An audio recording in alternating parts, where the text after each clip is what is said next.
Hi, welcome to the Steam Winter Sale. There's a lot of really great games to pick up. And on that note, I'm going to kind of skip over my usual JRPG list, mainly because some of the games I talked about last week with Square Enix are still on sale for the winter sale. So that includes games like Final Fantasy IV 3D Remake, Final Fantasy VII Remake, and Chrono Trigger. So those are all worth picking up. And then we also have the Tales of franchise, which I usually like to talk to death, and I did a video about them just a few weeks ago, and the prices are the same. Again, if you ask me what order I would pick them up, Vesperia is the best, followed by Symphonia, Berseria, and then last and somewhat least is Tales of Zestiria. Still a fun game, it just has a lot of issues. So let's get to a few games I don't talk to as much, and then finish up with some Capcom games for this video. And just for a heads up, if I have time, I do plan on making other lists while the winter sale is still going on. So let's start off with Secret of Monkey Island. This usually goes for $10, but it's on sale for $3.49. I consider this the best point-and-click game of all time. Basically, you follow this hapless pirate named Guybrush Threepwood as he tries to become a pirate and rescue his girlfriend, Governor Marley, from the evil ghost pirate LeChuck. The humor's good, the puzzles are great, the remake even gives you tips if you get stuck, and insult sword fighting is probably one of the most clever ideas I've ever seen in a video game. Then we have Neo no Kunai, and pardon me if I butchered that name, but basically this is, if you ever wondered what would happen if Studio Ghibli got into the video game business and did graphics and animation, this is what it looked like. The cutscenes are made by Ghibli, the character designs are made by Ghibli, and they look fantastic. You follow a 14-year-old boy named Oliver who loses his mother due to an accident that he kind of caused. While he's heartbroken and guilt-tripped, one of his stuffed animals comes to life and takes him to a parallel world. In this world, other characters and people he knows live a life different from what he knows. So in order to bring back his mom, he needs to find his mother's soulmate in this one and see if she can help, because this person is a powerful sorceress. Now, to be fair, I saw how this was going to end 100 miles away, but due to some great writing during the climax, I was still shedding some really big tears, and the villain, the White Witch, is also one you can definitely sympathize with what she's gone through, even if she's someone who does deserve the crap kicked out of her. Anyways, it's a really great game, mixing both Tales and monster catching games like Pokemon, so it's worth picking up. We also have Dust and Elysian Tale. This one's only $3.49, and it's well worth picking up. It's a classic. It may be over 10 years old, but the way the cel-shaded graphics work, the great background animation, and just some really great Metroidvania designs keep this game from aging. It hasn't aged a day. It's still as good looking as when I first played it on the Xbox 360 all those years ago. Basically, the story in this one is you are a mysterious warrior named Dust who has no memory. He, along with his two friends, a talking sword, and this wingbat creature named Fidget, have to explore this world and stop General Gaius as he commits genocide against the Moonbloods. The mystery, though, is as Dust explores, people either see him as one of two characters they bumped into in the past. One is a young boy from a village that Gaius destroyed, while the other is Gaius's best friend and top assassin. And the mystery is, who is Dust? Which one of those two is he? And the plot twist is actually pretty decent. So I enjoyed this game. Definitely worth picking up. Then we have Double Dragon Neon for $3.99. Yeah, screw what IGN said. Double Dragon Neon is one of the best Double Dragon games ever made, if not the best. The humor is good, as this one kind of parodies the other Double Dragons and kind of 80s cinema that was going on at the time. It was made with the whole post-apocalyptic thing. The colors are bright. The action's actually pretty good and the gameplay's pretty fun. I think the most memorable aspect of this game, though, is the villain, Skullmageddon, who is the best villain of any fighting game ever. Imagine if 1980 Shredder and 1980 Skeletor had a love child. That love child would be Skullmageddon. He's as corny as he is threatening, and he just brings another level of humor and makes this game a blast to play through as you try to stop him. Then we have Batman Arkham Asylum for $4.99. This one's a really great Batman game. This one starts with Batman having captured the Joker, as taking him back to Arkham Asylum, only to have Joker escape and take over the asylum. Now the inmates are literally running the asylum, and it's up to Batman to go through the asylum and restore order to it. The story's as good as you can get, plus you get Kevin Conroy, Arlene Sorkin, and Mark Hamill all returning from Batman the Animated Series to do the voice. The combat is top-notch with punching and being able to counter.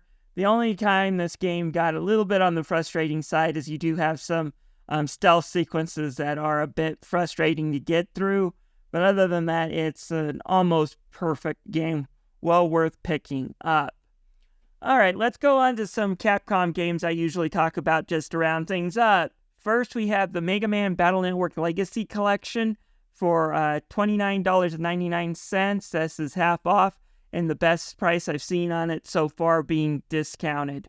Basically, if you haven't played the Battle Network games, you play as this kid named Landakari in a somewhat futuristic world where everything's kind of connected to the internet, and you use these AIs called net navies to interact with things.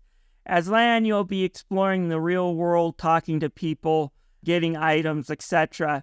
But whenever you run into a puzzle or need something, you'll be jacking in Lan's net navi Mega Man to go around and do things like talk to the computer to open doors or to stop viruses.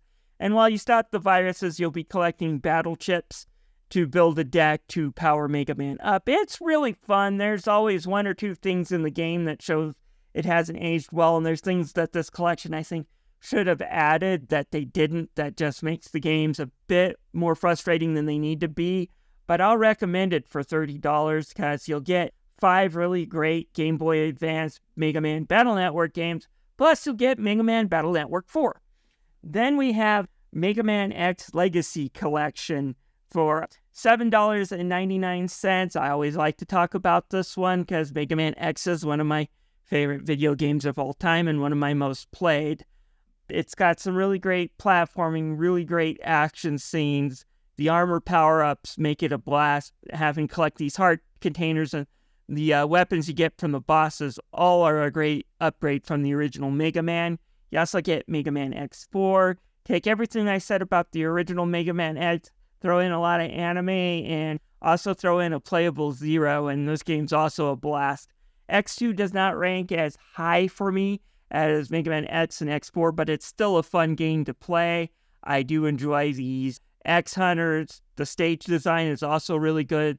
The bosses are fun. The most disappointing thing is the side quest you can do to try to find all those Zero's chips, and the only reward for really getting this done and going through it is you get a one-liner from Zero, which is a bit disappointing, but overall it's still a fun game. Mega Man X3 is probably the worst game in the collection. Not that it's like a terrible game by any means, it's just, it has everything that X1 and X2 that made it successful, so they decided to supersize everything, and in the end, it just ends up kind of becoming way too much to keep track of and to manage. Throw in the last boss, and some of the bosses are just an overall pain in the ass to deal with. Kind of makes this game feel more like a chore than fun. But X1, X2, and X4 are really fun games, and X3 is worth going through. It's definitely no Mega Man X7, which the Mega Man X Legacy Collection 2 is also on sale. Mega Man X5 and Mega Man X8 may be worth playing for that amount of money. I just don't usually recommend that as much. And if you do want to try Mega Man X, it is free right now at Capcom Town. Anyways, going on from the Mega Man X Legacy Collection, we have Resident Evil 2, my new favorite game from Capcom, for $9.99. Yeah, this is, like I said, one of the best games from Capcom I played next to Mega Man X. The pacing is perfect.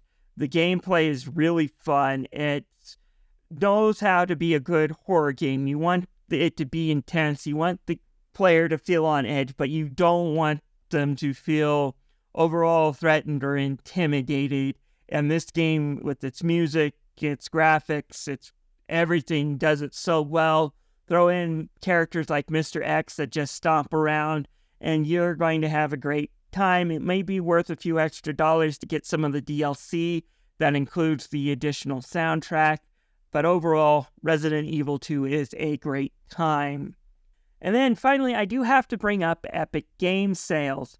Now, I did a whole video of this last week. If you want my recommendations, get them here. But basically, what Epic is doing is they're having sales discounts similar to Steam. Some of the games that are on sale on Steam, like Spider-Man, are on the same sale price on Epic, but they're giving you out a 33% off coupon.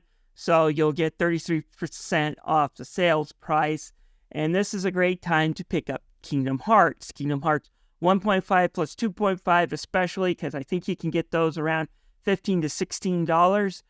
And it's one of the best collections of JRPGs I played. The HD upgrades are great. We get the final mixes that we didn't get originally on the PlayStation 2. This really does improve Kingdom Hearts 2. So 4 really great JRPGs plus 2 cutscene movies of 2 kind of barely average JRPGs, and the cutscene movies are worth skipping. But overall, it's still a really great collection worth $15. Anyways, this is Tommy the Game Master. If you have enjoyed this video, please leave a like and subscribe. I'll see you guys later, and I do plan on, if I have time and energy, doing other video recommendations. You have a wonderful day. Bye.